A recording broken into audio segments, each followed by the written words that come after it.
Am I the a-hole for telling my wife she needs to find another job? Me 26 male and my wife 24 female have been married for 4 years. During those 4 years, she had the same job which requires her to be away Friday to Sunday. So she leaves early on Friday and returns about 4 to 5 p.m. on Sunday. Occasionally, it would be leaving on Saturday and returning Sunday.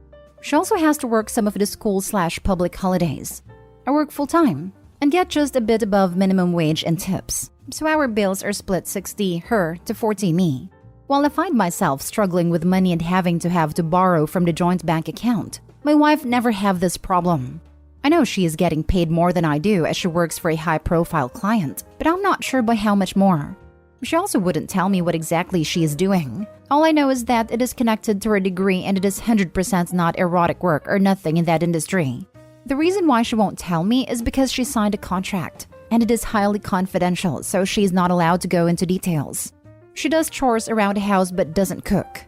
She admits herself she is a bad cook and hates it. Instead, she would order either those pre-made healthy meals she then heat up for herself or take away. When I'm home and she hasn't ordered, she will order for me too. So most of the day while I'm working, she's either in our house chilling, watching TV, playing video games, reading or exercising, or shopping or in the gym. Over the years, I got annoyed with this and have asked her to find another job so she has something to do while I'm working instead of wasting her day. She told me she is not wasting her day, but relaxing, and her job pays her enough so she can afford the lifestyle she wants. I said it is not fair on me, as I come home tired while she has done nothing all day. To which she said I can find another job or a different job, but I am an a-hole for wanting her to find another job because I feel tired when coming back from work, when she has already got a job she loves. After this, she won't talk to me. I have spoken to my family, and while my parents agree with me that she needs to work, my sisters took my wife's side and called me a massive a-hole.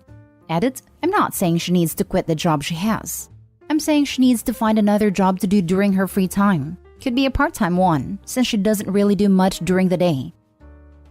Now for the top comments. You're the a-hole. You have no right to make your wife leave her clearly very good job just because you feel it's unfair to you. She gets paid well and gets to relax, but you'd rather she suffer working the same way you suffer than you having financial security. If it bothers you this much, how about you start looking for another job that pays more and demands less? Edit. OP, your edit that she needs to find a second job doesn't make this any better. In fact, it makes it worse. You're the a-hole. The only person who needs another job is you, so you can actually pay your half of the bills. So you want her to work 2 jobs and be tired because you work one and you're tired? How is that even remotely fair? You're the a-hole. Opie would have hated me. I saved up a bunch of money and lived off of it because I could. I only did my fair share of the housework because I paid my share of the bills. Why would I do more just because I have more free time? I paid for that time, and Opie is an entitled jerk. YTA. Your reason for wanting her to do is just because you feel jealous and emasculated. I am suffering, therefore she must suffer too, so I don't feel as bad. This is exactly how it reads. Opie is jealous she has days each week to live her life. He wants to force her into long, hard minimum wage labor just like he does. Girl has found peace and balance. Opie should be striving to be like her. Next story is titled, Am I the a-hole for urging my husband to go to work despite him having an upset stomach? My husband is your typical man flu guy who wants to be babied if he gets a small sniffle. Love him to death and he is truly a fantastic person all the way around. But it's like a war zone in my house whenever he feels even remotely ill. Like even a small headache he starts going off. Last night he ate a bunch of ice cream. He is lactose sensitive. And due to this he is feeling it today. He has an upset stomach and immediately started whining the second he woke up. His whining is like him groaning really loud. Almost like he wants that to be the only thing you can hear. Heavily sighing kind of sounds like a toddler who is mad for not getting their way. So he was doing that and almost immediately following starts asking me to cater to him. Fetch him ice water, run a cool shower, get him a towel, help him get motivated, etc. I don't have the time, energy, or patience for this today, especially knowing he caused it. We have 3 children who I need to tend to, a farm to run, multiple dogs to feed, and I work from home today and it's already 107 degrees and it's only 8 a.m. I don't have it in me to cater to him on top of it all. So he starts talking about taking the day off from work, and I told him he should go in and feel it out and see how he feels throughout the day. I said this after he told me he felt a bit better after a cold shower. I convinced him that maybe he wasn't drinking enough water. Anyways, by the end of it and lots of convincing later, he leaves for work. For all wondering? Yes, it's just because of the lactose sensitivity. We made sure, as we have rapid tests on hand. So he leaves, but calls me about 20 minutes ago and was like, "You just didn't want to deal with me at the house. That's it, right?" So I was honest and told him I had far too much to do today. So catering to him like he would fully expect had he stayed home would put far too much on my shoulders. And I wasn't willing to run myself on empty today. This is my only somewhat down day in comparison to other days, because I volunteer at the soup kitchen, run a charity program with the church, and I also lend a farmhand to other neighbors. So today was the only day I didn't have to do those extras and could focus on my work, farm, and kids. He says I'm an a-hole because I'm choosing to make him feel terrible and make him go to work, just because I didn't want to deal with it. I reminded him it was his fault he felt like that anyhow, and I'm not his mother. So if he wanted to stay home, he could tend to himself because I wasn't doing it today. He hung up but stayed at work. Am I the a-hole? Not the a-hole. It was entirely self-inflicted, like a hangover after drinking too much. Had he stayed home, I'd have recommended just getting on with your day as normal, as if he wasn't even there. Maybe it would have been good to see what you normally do every day, since it sounds like he may not respect it if he wants to be child number 4 when he's a little ill. This. If you get struck down with an actual illness like the flu, I get asking for help. I've had relatives drop off medicine or whatever. But if you caused your own problem, no one else should be obligated to do anything about it. Honestly, I've never needed my husband to take care of me when I was actually sick, like making good friends with a toilet sick or migraine sick. The most I've asked is for him to take over childcare, and if he wasn't busy, get an ice pack or some medicine. Both things I would do entirely on my own, even when it feels like someone's put an ice pick through my eye and keeps hammering it. Not stay home. First off, I hate the man cold trope. I'm not arguing if it exists. Clearly, you've shown it does here. It just drives me nuts. Because I'm the type who is stubborn and refuses to be taken care of, even when I can barely walk due to being sick. Yet, I've still gotten comments about having a man cold and whining unnecessary. Secondly, he brought it entirely on himself. He wants to be treated like an adult? He should act like one. That means making better decisions. If you struggled with lactose, don't eat a ton of ice cream. Problem solved. And having accountability for your own actions. He needs to grow up big time. Next story. Am I the a-hole for not wanting my husband's other child in my house? My husband cheated on me while I was pregnant and had a baby with another woman. I found out after the other child was born. I've never been okay with this. It's exactly the kind of trash I tried so hard to have not be part of my life. If it was possible, I would have divorced him by now. But I'm stuck at a legal dead end and it's not possible. We have a legal and emotional separation agreement though. Since he travels a lot in between the baby, my parents, and my career, I've been able to avoid thinking too much about it. Well, so I thought. It's been almost 2 years since then, and now he wants to bring that child into my house.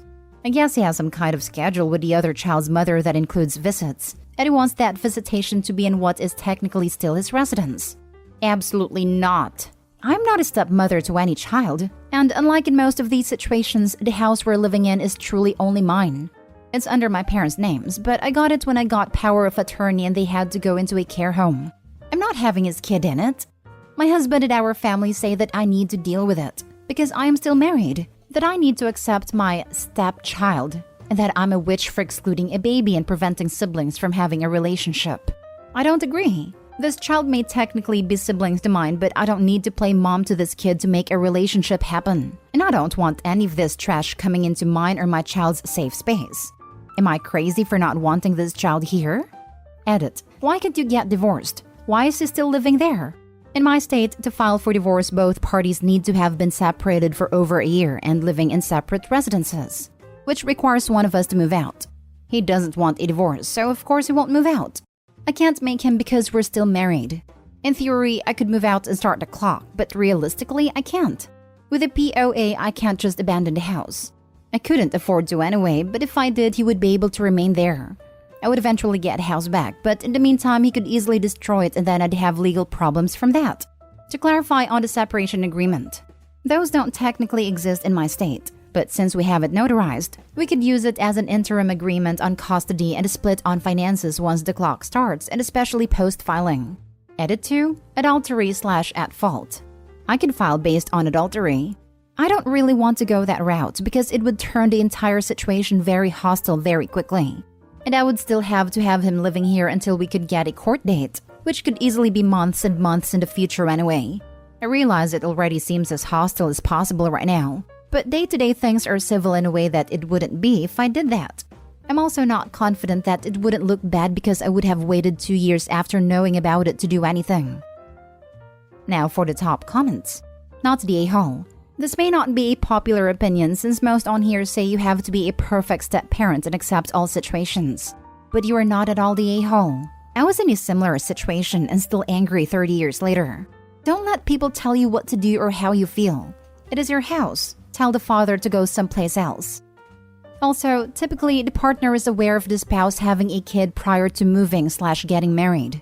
A step-parent that tells their partner they don't want anything to do with the kid in question is different as they knew before, so now they have to live with it as it was always part of the deal.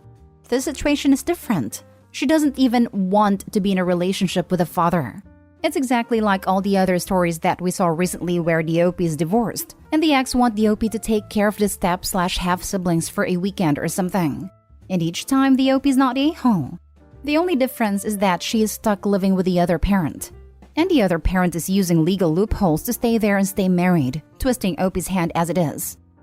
Get a lawyer. A good one. He will bring this other child. You need a lawyer to evict him. A lot of people who share a residence go through divorce. It shouldn't be this hard without another way out.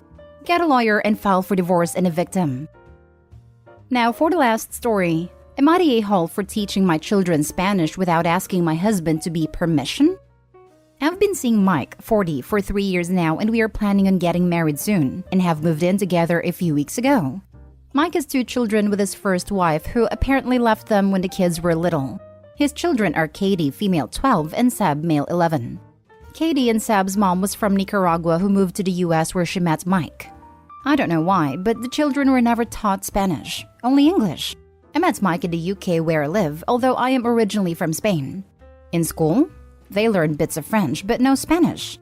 Here's the thing. Katie came over to me and asked me if I could teach them some Spanish, and I said absolutely. And we asked if Seb wanted to join us and he was up for it. I was excited. It means that the kids could learn their mother's language, possibly try and get in touch with their maternal side of the family when they're older. They don't have contact with them now, and Mike said they all live in Nicaragua.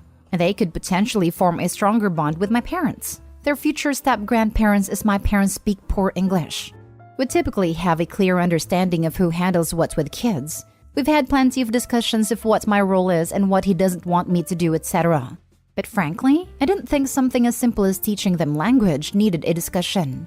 It was just a fun activity we did. Simple things like pointing at things and telling them words or asking them. Teaching them sentences. We've only been doing it a short while, so it's basic stuff. I thought I'd mentioned it to Mike, but either I forgot or he hadn't listened, but he swears he didn't know. One day he heard me correcting Katie's conjugation and he got really angry. He asked me what I was doing. Before I had a chance of saying anything, very excited Katie chimed in saying that she's learning Spanish and asking if he wants to learn it with her. Mike said no and sent her to her room.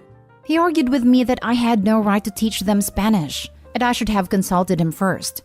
I told him I didn't think it would be much of a problem as the chance of them having it in school was 50-50 anyway, and they asked me to help them. He told me I overstepped the boundaries. He explicitly forbade me from speaking to kids in Spanish. I tried to understand why it was such a problem and ask him, but he told me to stop asking, said the topic was finished and tried to leave.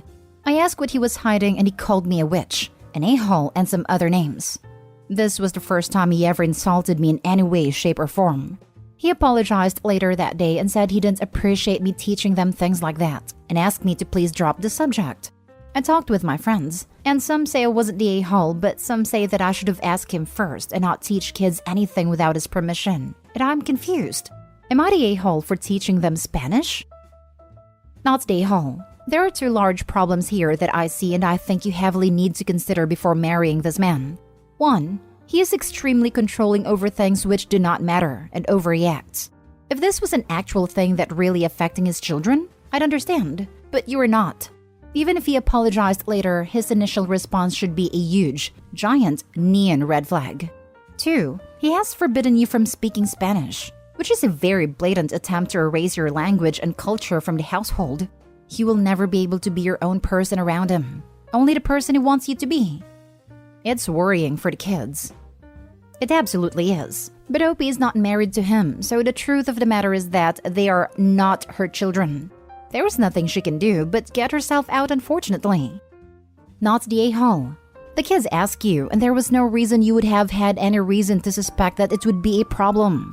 It's a totally normal thing to do, and teaching a language is a great way to connect and bond with the kids, especially if they want you to. Based on the info you gave about your fiancé's history, I suspect the Spanish language is a sore spot for him because of his ex.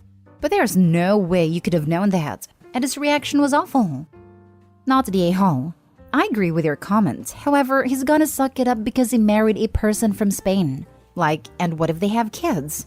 She can't teach them Spanish either? I feel like his reaction was very over the top.